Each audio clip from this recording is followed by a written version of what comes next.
જીવંતિકા વ્રતની વાર્તા। શ્રાવણ માસના પ્રથમ શુક્રવારથી આ વ્રત શરૂ થાય છે કે કરાય છે।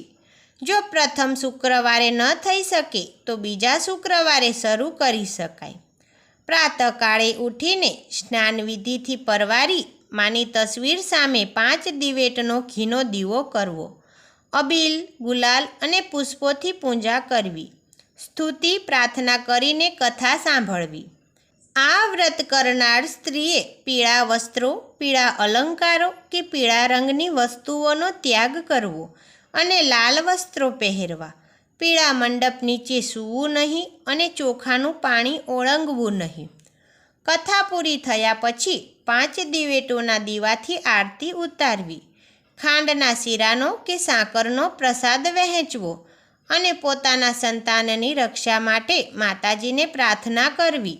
વ્રતના દિવસે એકટાણું કરવું, જૂઠું ન બોલવું, કોઈની નિંદા ન કરવી, આખો દિવસ માના જાપ જપવા। જીવંતિકા માનું વ્રત કરનારના સંતાન પર માની અમી દ્રષ્ટિ રહે છે ને તેઓ દીર્ઘાયુષ્યમાન થાય છે। વાર્તા। પ્રાચીન કાળમાં શીલભદ્રા નગરીમાં સુશીલકુમાર નામે એક રાજા રાજ કરતો હતો। તેની રાણીનું નામ સુલક્ષણા હતું। રાજા રાણી ઘણા દાની અને ધર્મિષ્ઠ હતા, પણ શેર માટીની ખોટ હોવાના લીધે એમને મન સંસારના બધા સુખ ઝેર જેવા થઈ ગયા હતા। એક દિવસ રાણી સુલક્ષણા મહેલના ઝરૂખામાં બેઠી બેઠી બહાર ચોગાનમાં રમતા બાળકોને એકી ટસે નિહાળી રહી હતી। એટલામાં એની પ્રિય દાસી ત્યાં આવી। આ દાસી સુયાણીનું પણ કામ કરતી હતી। ગામમાં કોઈને સુવાવડ આવી તો એ દાસીને જ બોલાવતા। દાસી ઘણી સમજુ હતી। એ રાણીના મનોભાવ તરત સમજી ગઈ। એ બોલી, રાણીજી, ખોટું ન લગાડો તો તમને એક વાત કહેવા માગું છું, જેથી તમારું વાંઝ્યા મેણું હંમેશને માટે દૂર થઈ જશે। જલ્દી બતાવ મને, રાણીએ કહ્યું। દાસી બોલી, સાંભળો, ગામમાં એક બ્રાહ્મણીને 5મો મહિનો જઈ રહ્યો છે। તમે આજથી જ વાત ફેલાવી દો કે તમે મા બનવાના છો। બસ ત્યારબાદનું બધું કામ હું સંભાળી લઈશ। પૂરે દિવસે બ્રાહ્મણી જે બાળકને જન્મ આપશે તે હું તમને લાવીને સોંપી દઈશ। કોઈને કાંઈ કાનો કાન ખબર નહીં પડવા દઉં। બાળક મળવાની લાલસાએ રાણી સુલક્ષણા આવું કૃત્ય કરવા તૈયાર થઈ ગઈ અને પોતે ગર્ભવતી છે એ વાત ફેલાવવા માંડી। જોત જોતામાં 4 મહિના વીતી ગયા। એક દિવસ રાતે બ્રાહ્મણીને પ્રસૂતિની પીડા ઉપડતા દાસીને બોલાવવામાં આવી। મધરાત બાદ બ્રાહ્મણીએ એક સુંદર અને તેજસ્વી પુત્રને જન્મ આપ્યો। દાસી બધાની રજા લઈ રવાના થઈ। થોડી વારમાં તો ઘરના બધા ઘસઘસાટ ઊંઘી ગયા। દાસી ઘરની પાછલી બારીથી ચોર પગલે બ્રાહ્મણીના ઓરડામાં આવી અને બાળકને ઉઠાવીને ઘરની બહાર નીકળી ગઈ। એ સીધી રાણી પાસે પહોંચી અને જઈને બાળક સોંપી દીધું। રાણી ઘણી ખુશ થઈ ગઈ। ત્યારબાદ તરત જ મહેલમાં સમાચાર ફેલાવી દેવામાં આવ્યા કે રાણીએ એક સુંદર પુત્રને જન્મ આપ્યો છે।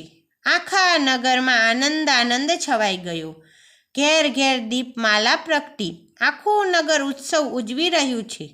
ત્યારે બાળકની સાચી માં બ્રાહ્મણી વિલાપ કરે છે, પુત્ર ગુમ થવાથી રડે છે, ટળવળે છે। ત્યારબાદ બ્રાહ્મણીએ જીવંતિકા માનું વ્રત શરૂ કર્યું। તેથી માં જીવંતિકા બ્રાહ્મણીનો પુત્ર જે મહેલમાં રાજકુમાર થઈને ઉછરી રહ્યો છે એની રક્ષા કરવા માંડ્યા। રાણીએ તેનું નામ શીલસેન પાડ્યું હતું।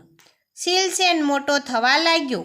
એ યુવાન થયો ત્યારે રાજા સુશીલકુમાર અને પેલી બ્રાહ્મણીનો પતિ મરણ પામ્યા અને શીલસેન ગાદીએ બેઠો। પ્રજા તેની કુશળતાથી ઘણી ખુશ થઈ। થોડા સમય પછી એ પિતાનું શ્રાદ્ધ કરવા માટે ગંગાજી જવા નીકળ્યો। રસ્તામાં એણે એક વણિકના ઘેર ઉતારો રાખ્યો। એ દિવસે વણિકના ઘેર પુત્રની છઠ્ઠી હતી। ઘરના બધા ઊંઘી ગયા હતા ત્યારે માં જીવંતિકા શીલસેનનું રક્ષણ કરતા બારણા પાસે ઊભા હતા। એ વખતે વિધાતા વણિકના પુત્રના લેખ લખવા આવ્યા। માં જીવંતિકાએ વિધાતાને પૂછ્યું, શું લખશો? ત્યારે વિધાતાએ જવાબ આપ્યો, આ બાળક કાલે મરી જશે. આ સાંભળી માં જીવંતિકાએ કહ્યું, જ્યાં મારા પગલાં પડે ત્યાં અમંગળ કદાપી ન થઈ શકે, માટે બાળકનું 100 વર્ષનું આયુષ્ય લખજો. વિધાતાએ માં જીવંતિકાની આજ્ઞા માથે ચડાવી. બીજા દિવસે વાણિયાએ પોતાના બાળકને જીવતો જોયો તો એ ગદગદ થઈ ગયો, કારણ કે એને ત્યાં જન્મેલા બાળકો 7મો દિવસ જોતા જ ન હતા. એને ખાતરી થઈ ગઈ કે આ બધું આ મુસાફરના મંગળ પગલાંના પ્રતાપે જ થયું છે. શીલસેન બીજા દિવસે જવા તૈયાર થયો ત્યારે વાણિયાએ ખૂબ જ આગ્રહ કરીને ફરીવાર આવવા કહ્યું. શીલસેને હા પાડી. ત્યાંથી એ ઘણા દિવસે ગયાજી પહોંચ્યો. પોતાના પિતાની શ્રાદ્ધ ક્રિયા પૂરી કરી જ્યાં એ પિંડદાન કરવા જતો હતો ત્યારે નદીમાંથી 2 હાથ બહાર આવ્યા. આ જોઈ શીલસેનના અચરજનો પાર ન રહ્યો. એણે પિંડ એક હાથમાં મૂકી દીધો. આમ શ્રાદ્ધ ક્રિયા પતાવી શીલસેન પોતાને ગામ આવવા ચાલી નીકળ્યો. ફરતો ફરતો શીલસેન બરાબર 1 વર્ષે પેલા વાણિયાના ઘેર આવ્યો અને રાતવાસો રહ્યો. એ દિવસે વાણિયાને ત્યાં ફરી બાળકનો જન્મ થયે 6 દિવસ થયા હતા. રાત પડતા જ વિધાતા છઠ્ઠીના લેખ લખવા આવ્યા તો જીવંતિકા માએ તેને રોકીને 100 વર્ષનું આયુષ્ય લખવા કહ્યું. વિધાતાએ આજ્ઞા માન્ય રાખી. લેખ લખીને પાછા ફરતી વખતે જીવંતિકા માને પૂછ્યું, માં તમે આ રાજકુમારનું રક્ષણ શા માટે કરો છો? આ ક્ષણે જ શીલસેનની આંખ ખુલ્લી ગઈ અને એ આ સંવાદ સાંભળવા લાગ્યો. માં જીવંતિકાએ કહ્યું, આ બાળકની માતા મારું વ્રત કરે છે, આથી હું એનું રક્ષણ કરું છું. આ સાંભળી શીલસેન વિચારમાં પડી ગયો. એની માતા કોઈ વ્રત કરતી હોય એવું એને યાદ ન હતું. છતાં એણે માતાને પૂછી ખાતરી કરવા નક્કી કર્યું. ઘણા જ દિવસે એ પોતાના રાજ્યમાં પહોંચ્યો. મહેલે જઈને માને પૂછ્યું, માં તું કયું વ્રત કરે છે? બેટા, હું તો કોઈ વ્રત કરતી નથી, રાણી સુલક્ષણા બોલી. પોતાની માને શોધી કાઢવા માટે એણે શ્રાવણ માસના પ્રથમ શુક્રવારે આખી નગરીને જમાડવાનું આમંત્રણ આપ્યું. સાથે સખ્ત સૂચના આપી કે દરેકે પીળા વસ્ત્ર પહેરવા. બધા જમવા આવ્યા ત્યારે શીલસેને આજ્ઞા કરી કે નગરમાં તપાસ કરો કે કોઈ રહી ગયું છે.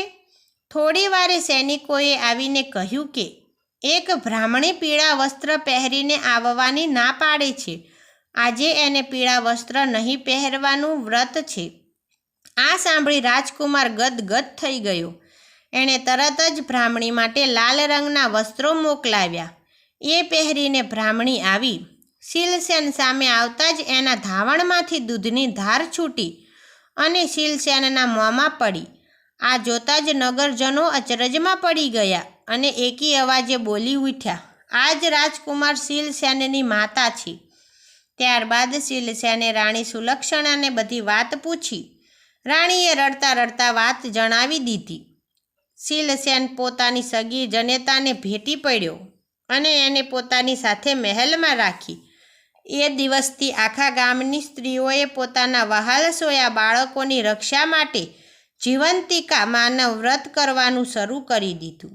શીલસેને વર્ષો સુધી સુખપૂર્વક રાજ કર્યું. માં જીવંતિકા માનું વ્રત જેવું બ્રાહ્મણીને ફળ્યું તેવું વ્રત કરનાર સર્વને ફળજો. જય જય જીવંતિકા માની.